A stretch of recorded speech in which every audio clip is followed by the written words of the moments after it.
And with just the light, the white just looks so much better. Good morning, Divine Rising, Grand Awakening. Good rising, good awakening. How's everyone? This is what we're going to do today is talk about death and rebirth. It is so importante as you're going through a death and rebirth phase in life. There is so much to unpack, to unfold when it comes to this, when to realize, what to feel, what to think, and how to move forward with it. And hopefully everything in between that I can unpack and uncover for you guys, just from my own experience and from a few other people that I also know. This is one of the craziest parts of being on the spiritual path is these death and rebirth phases. And I say this because when we go into phases, life is going really well and it seems like everything's working out, right? And then you're just like, wow, this is really great. And then you keep going, and then maybe one thing kind of happens and you kind of fall off. And then you try to pick yourself back up, and then you kind of fall off again. Maybe someone yells at you, someone got the paperwork wrong, or they forgot to bring something to the presentation or the event. Maybe you just find out some new information about people that you were hanging out with, and you're like, wow, I don't like that. I don't want to be around that, and that can be really hard when you start to unpack, even other people's true colors. And from my own personal experiences, there has been so many death and rebirth phases in my life. Where do I even begin? I will begin with one that happened in 2021, going into 2020, or the end of 2023 to the beginning of 2024. I'm in Cleveland. I have all these incredible opportunities doing sound healing for people in hospice, doing breathwork and energy healing and meditation yoga events. And then I have some other things of selling herbs on the side, when it was legal, of course. And I was like, wow, I'm making so much money. I'm helping so many people. And it's how does it get better than this? And then one thing kind of falls apart. One thing, right? My buddy kind of stops texting me, the one at the hospice. And, I was like, dang, why is he ghosting me like this? This is not normal. I've been going to the hospice 2 to 3 times a week doing energy healings and sound baths with tuning forks and bowls for his colleagues and people in the hospice, the patients. Hey, what's up, everyone? Thank you. If you like this channel, please like and subscribe and share with your friends. And he started ghosting me. I was like, this is insane. Why is this happening? And I couldn't figure it out. And then he never really got back to me. And I was like, okay, that opportunity's closing. And I was getting paid really good money. I was getting paid probably $500, $600 a week. And I was only going there maybe 2 or 3 times a week for 2 hours, maybe 3 hours a day. It was incredible. And then I had another opportunity where I was hosting events with yoga, meditation, breathwork, energy healing. And this was one of my best friends at the time. I was like, okay, this is amazing. We have a great friendship. We have the same values. Everything's Gucci, right? And then one day she showed up very late to one of our events. She was supposed to be there 45 minutes early. She showed up with 15 minutes before the event. And I was like, okay, this is different, not normal of her. She's really on time. She's, doing really good with her work. And then we were going to go advertise and hand out flyers to different places downtown so we can get more people.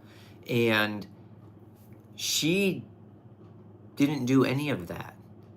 At one point, I was downtown doing, I was handing out flyers, and she told me she was going to do XYZ, and then she never did.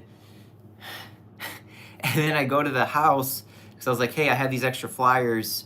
Like, I have to go back to my side of town. Like, can you get the rest?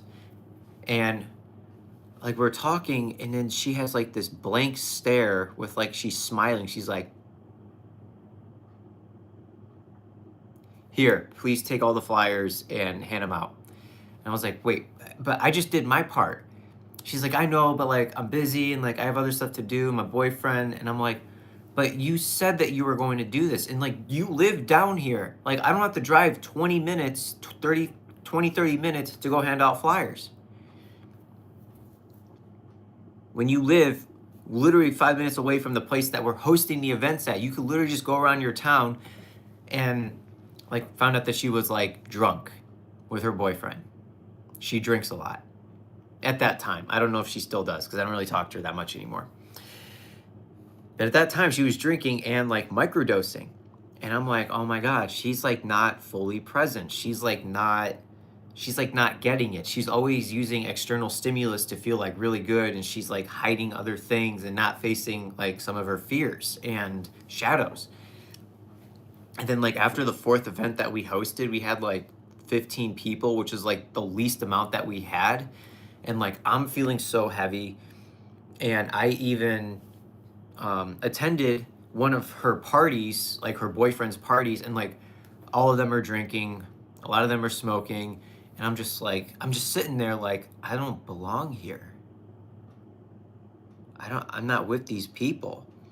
And like all the people that were coming to our events, like they all drink and they all smoke. So even like after we're trying to help them be spiritual and, get on a really good path, they're just going right back to whatever it is that they're doing, which is, there's nothing wrong with that. But like, we're trying to build something like consistent, and like the energy is internal, like means so much when you're evolving on this journey. And it's not meant for everyone. And I know this.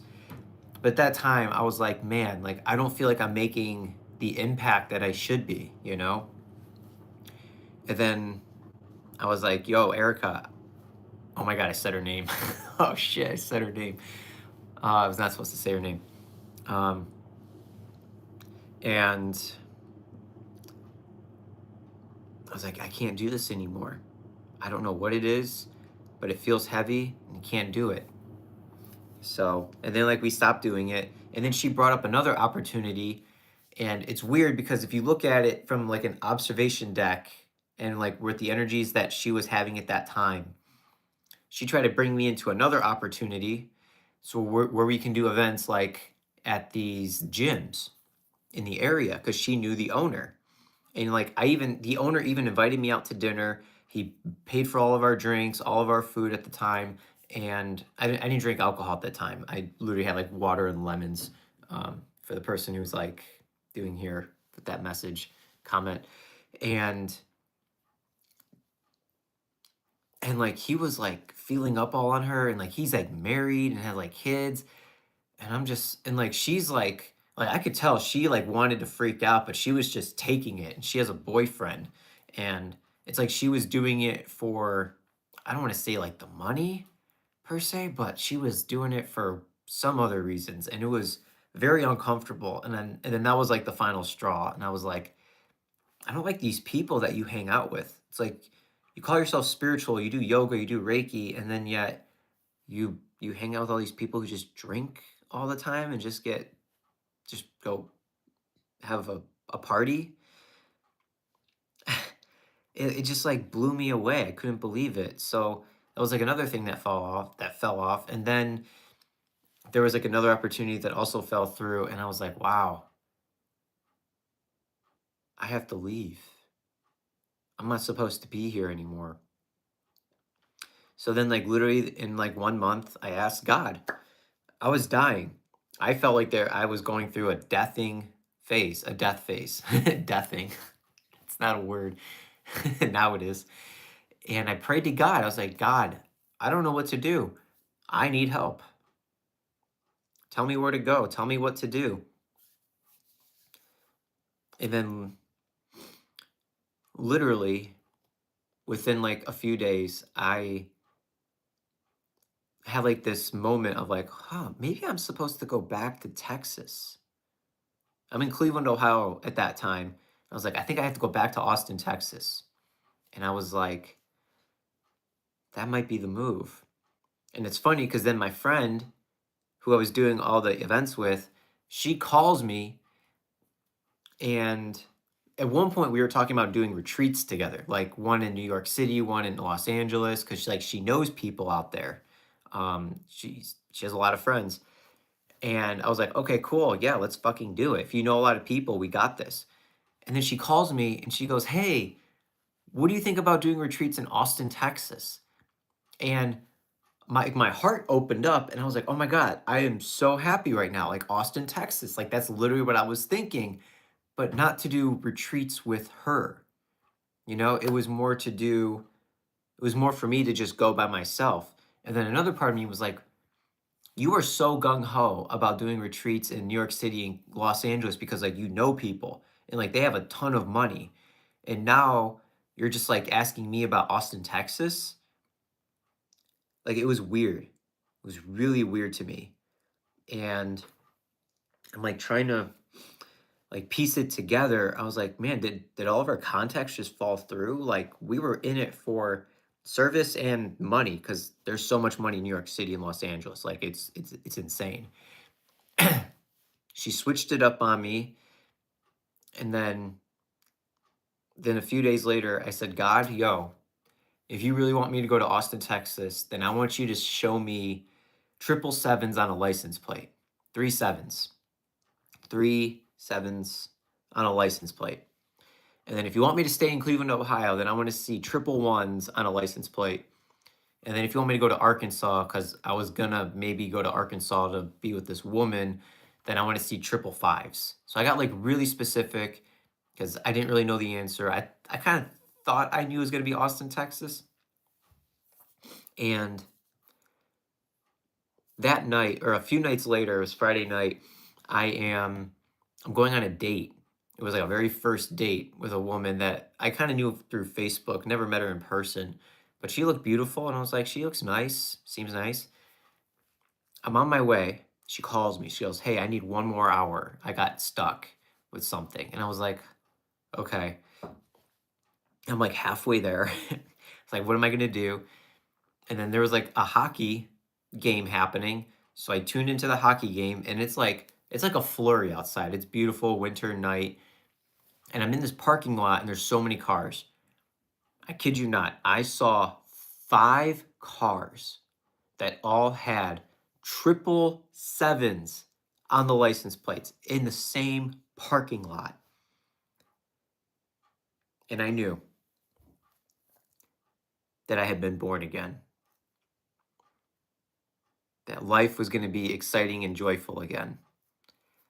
And then I, like 1 month later, went back to Austin, Texas, and I started to come alive. I started to find my way, started hosting events at the yoga studios, meeting up with other people, collaborating, being of service and helping so many people.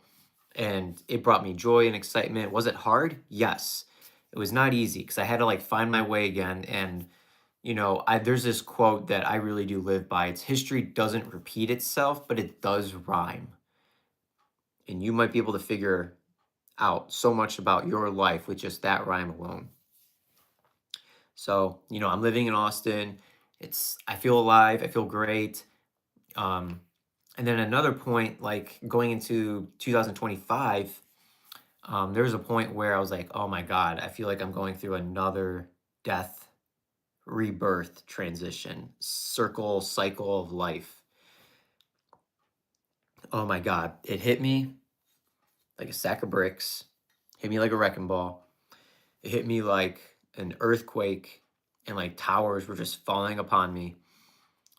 And I was like, man, something's got to change, and I don't know what it is because I'm feeling heavy. I'm feeling disconnected at times. Um, like the only time I was connected is like when I was being of service. And then like when I was by myself, I'm like distracted. I'm doing, some stupid stuff. Nothing crazy though. But it just like made me realize I was like, wow, like, I do so much and I help people live. And I love helping people become the best versions of themselves, and like when I'm in it, miracles happen all the time. But then like when I'm by myself at that time, I'm like, this isn't it. I don't know why, but this part of my life is not it. And and then I just started asking. I was like, God, like what is going on here? I don't know what is happening. Why am I feeling this way? And like what needs to happen? And I had to move again. So like middle of 2025, after being in Texas for about a year and a half, picked up and moved again. Went back home to Cleveland.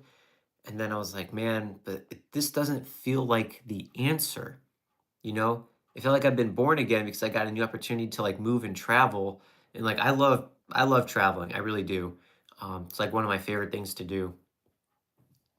And but I'm just like thinking to myself, like this journey is not normal. It's not linear. There's no like step by step thing manual that I can just keep going with, you know? And I'm just doing my best to go with the flow. That's like all I can do is just go and flow, be present, do the best that I can, and just trust that that is the birthing phase again that you have to go, that we get to go through. Um, and then that's what brought me to Costa Rica. And Costa Rica was insane because I was like literally leaving my old self behind. Like I literally had to like let go of this whole energetic identity within me for me, not for like how I was showing up in the world, because I love how I show up. I love how I live. I love what's happening, even if it may seem crazy and not normal to other people. I'm just like, yo, this is my path, and this is what's happening, and I'm just here for it all. And you know, okay, so I'll even go back to a time in 2021. So I had just traveled to Austin, Texas to help my cousin move there. I went to Mount Shasta, California. I was gone for a good like 2.5 months from Cleveland. And then when I get back to Cleveland, I get back to the house I was living at with my roommates, and like they still like to party and drink and smoke and all that stuff. And it dawned on me at a party, it was like 1 a.m. I'm just like on the couch, and like my heart is just feeling heavy and like disconnected. And then like I get like this message of just like, I'm not supposed to be here anymore. And like I'm supposed to be partying and drinking and doing all this stuff. And I'm just sitting there like, my life's about to change. I don't even know what that means. I don't know what the fuck I'm gonna get myself into, but something needs to happen. And I didn't know what that was, but I just knew that I had to leave that house. I loved my time there. I absolutely loved it. It was like one of the best fucking times of my life, living with roommates at that time. I miss it. I miss those days. You can't go backwards. I'll tell you that. You don't want to go back to those things unless like you're going to relive a moment in a day and then just leave it for that one day. You don't want to keep reliving those days after and after again, because that can be a trap. I've been there. The moment I knew I had to change, I asked some people like in my spiritual group, like, hey, do you guys know any rooms available? Is anyone looking for a roommate? And I went to this cacao ceremony, and my friend was like, hey, my friend Jim over there, I don't like saying names on here. I'm so sorry. Asked her friend, or told me to ask the friend about living there. And he goes, yeah, for sure. I'll let you check out the place, see what you like. It's $450 a month.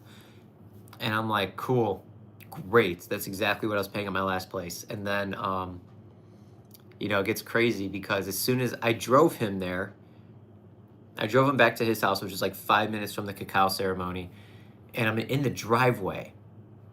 And I'm like, Jim, I am going to live here. I can already feel it. I don't even need to see what the inside looks like, even though I'm going to go in and see it. I'm going to live here. I can already just tell you that. I can just feel it. It was like one of the most like certain things I knew in my life. It was like a top 5 moment of like certainty and divine momentum, orchestration. Divine momentum. Ooh, hang on. Divine momentum. Oh, I love that. Oh, I love that one. All right, we're making a short out of that. And literally within like 2 weeks, I moved in. It was 5 blocks from the house that I was currently at. It was just in the next suburb over, which is literally like, I was like here, and then like here's like the main road. This was one suburb, main road, and then the other suburb was on the other side of the road. I literally moved 5 blocks away. Easiest move ever. And yeah, and then it gets crazier because then 2 months of me moving in there, that landlord tells me, hey, I'm selling the house. We all have to get out by December 31st. And I was like, that sucked. I was like, man, I'm going to be here for like 6 or 7 months. I'm going to figure out my stuff and everything will be okay. Nope. My plan was shit. My plan. Alexander's plan was shit. That was not going to fly with the universe and with God. And I had 2 months to figure it out. And I was like, wow, I'm dying again. I am going to go through this death phase again to then go into the rebirthing phase. And I'm looking at the mirror, like I'm crying every day because my whole life was about to change again and I had no idea what was going to happen. I couldn't move back into my parents' house. I couldn't move back into the old house with my roommates. I couldn't even live in this house I was at. And no one could really help me. And I didn't really have a job at the time. Like I had money. Money was fine. Like I could have paid rent for like a whole year and been okay if I didn't make a single dime. But I prayed. I was like, God, I need help. I don't know what to do. Things keep falling apart and thinking I found a way, and then the way collapses. The bridge has been blown up. Not burned, but blown up. Show me the way, God. What am I supposed to do? What am I supposed to do? And then I started getting synchronicities. I'm going to do a whole video on synchronicities because these things have changed my life. If it wasn't for synchronicities, I wouldn't be alive. I wouldn't be here. I would be fully dead. That it'd be death and that's it. No death, rebirth, phase cycles here. And synchronicities to Costa Rica. And then I was like, this is coming up way too much.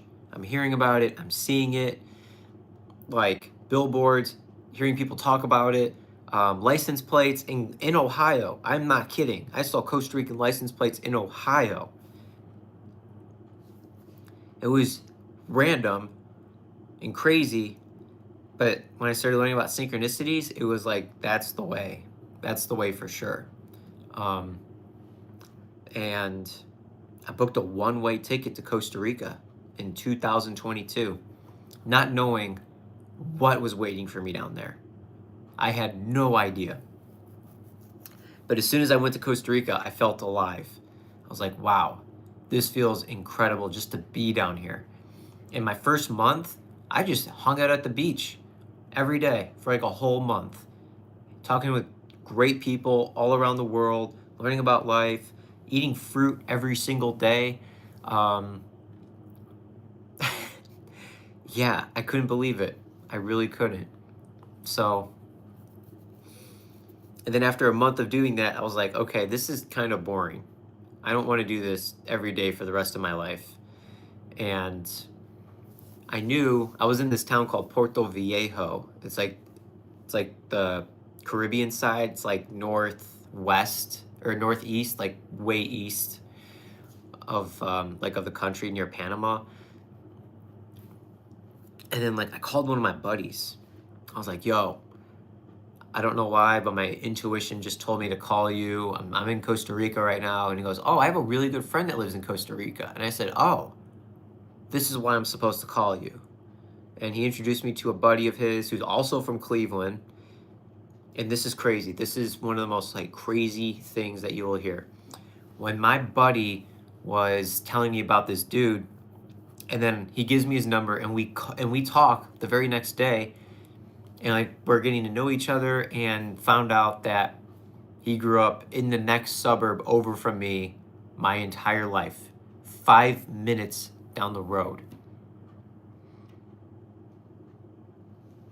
And I meet him in Costa Rica for the first time ever in person. And it blew me away. And like this dude was telling me about life and consciousness and like meditation and just like this whole other thing to like spirituality I never really knew about. And started to change me. I started to like open up. I started to feel different things. I was seeing the life that he was living, and I was like, I want a life like his. Not totally 100%, but similar, you know? I didn't know how I was going to do that. And then being in Costa Rica, I started to get more synchronicities that I was supposed to move to Austin, Texas. And this is the craziest synchronicity. When I was in Peru, after I left Costa Rica, I was in Cusco. So I'm not even in Lima. Okay, Lima is like the capital, the main hub of all of Peru. I'm going to Cusco, which is like an hour flight out of Lima. I am walking down a street near the San Pedro market, which I love that market. That market's amazing. And I see this dude walking across the street, and he's got like a blue hat on. And for some strange reason, I like walk up to that dude. He's a Peruvian dude, random ass dude with a blue hat on. And then I tapped him on the shoulder. I was like, "Hola, senor." And he looks at me like really confused, but I just wanted to see his hat. And his hat had the Texas Longhorns on it. The Texas Longhorns. They're not even blue. And he had a blue hat on that said Texas Longhorns. That literally shouldn't even exist. Their colors are orange and white. That is it. Nothing remotely close to the color blue. Yes, spiritual consciousness. Yeah, something like that. And then I knew, I was like, I'm moving to Austin, Texas. There's no doubt about it. And then, to make a long story short, because I am going to get off and watch the Liverpool-Manchester City game and journal. When I got to Austin, Texas the second time, I knew that I just had to do meditation and energy healings for people. That was it. That was like the main, and life coaching. Those were like the main reasons why I knew I had to be there. And it's funny because there was a girl in Austin, Texas, who actually got me kicked out of a house at 11 p.m. at night for doing voodoo witchcraft. I got kicked out of a house at 11 p.m. at night for doing voodoo witchcraft on her with her permission, with her actual permission. And she told her boyfriend about it, and her boyfriend kicked me out. And then later, a few months later, when I came back to Austin, I literally signed up to do Reiki and meditations at this place called Casa de Luz in Austin, Texas. And it's funny because the only reason that I found out about Casa de Luz in the first place was because of the woman who kicked me out of the house at 11 p.m. at night for doing voodoo witchcraft. And it's literally what I do for my job at the place that she recommended me to go visit. I can't make this up. This is literally insane. She's kind of insane. I won't lie. So, yeah, it like completely changed my life. I started to meet people, one-on-one sessions, coaching people, and I was like, this is my life. I love this life.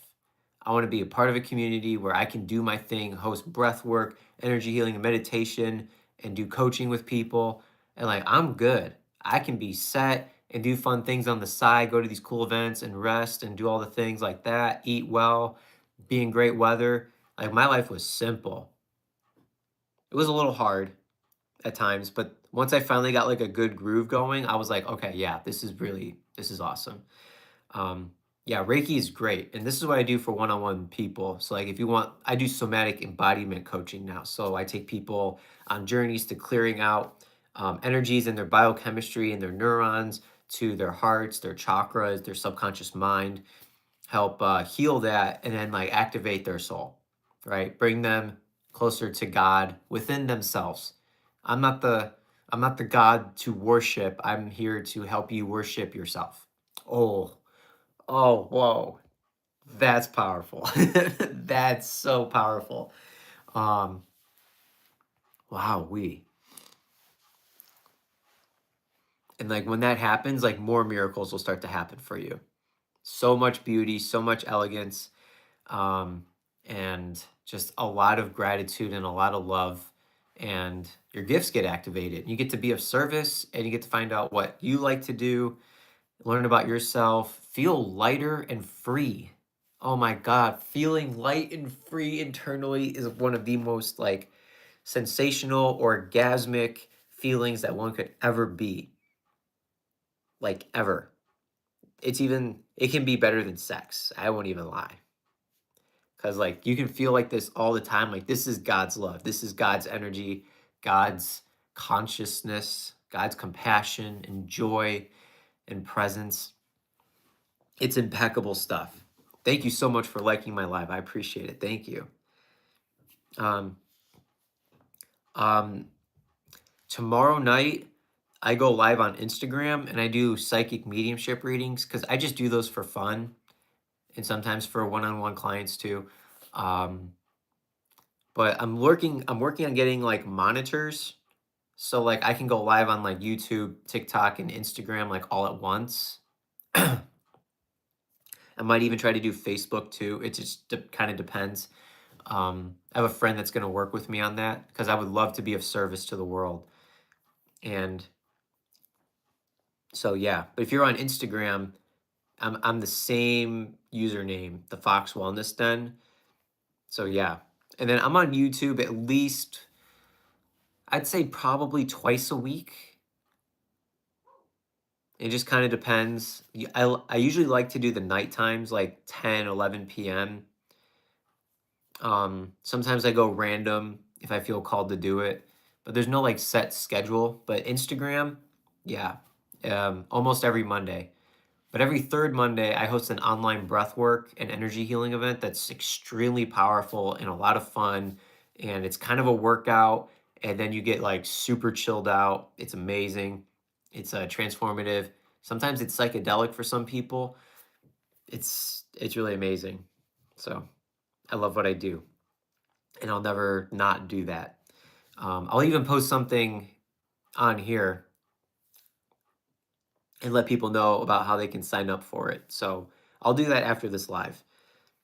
Um, oh, thanks for turning on the bell. Wow, that means a lot. Thank you. Um, Appreciate that. Thank you, nobody. That's funny. Thank you, nobody. So yeah. So in conclusion, because I'm going to sign off here, death and rebirth cycles, are inevitable, and it calls for so much change, so much growth, so much internal realizations of like what you're feeling, what you're thinking about, how are the external things affecting you right now? How are they benefiting you? And is it your divine will, your divine orchestration for you to leave that part of your life because you know it's no longer serving you? And then you step into like your new rebirthing phase, and it can feel liberating at first, like the honeymoon phase, and then it can get a little bit harder as you're going down because you're trying to integrate and learn and embody and then like put out into the world. So yeah, it's uh it's pretty wild. But I've died so many times, like with ego and just like my soul, and just to see and experience everything that I've been through, because people thought I was fucking crazy. I think some people still do. But I don't think it's as many as it used to be, because after everything that's happening in the world and it's uncovering, like, yeah, yeah, it's getting crazy. So, all right, y'all. Big love, big care, big compassion, big gratitude. Um, I'm so grateful. God loves you. God loves all of you, no matter who you are or what you're doing. Remember that and feel that. And yeah, I'm going to take off. Go Liverpool. I love Liverpool. And yeah, enjoy the day. All right, namaste.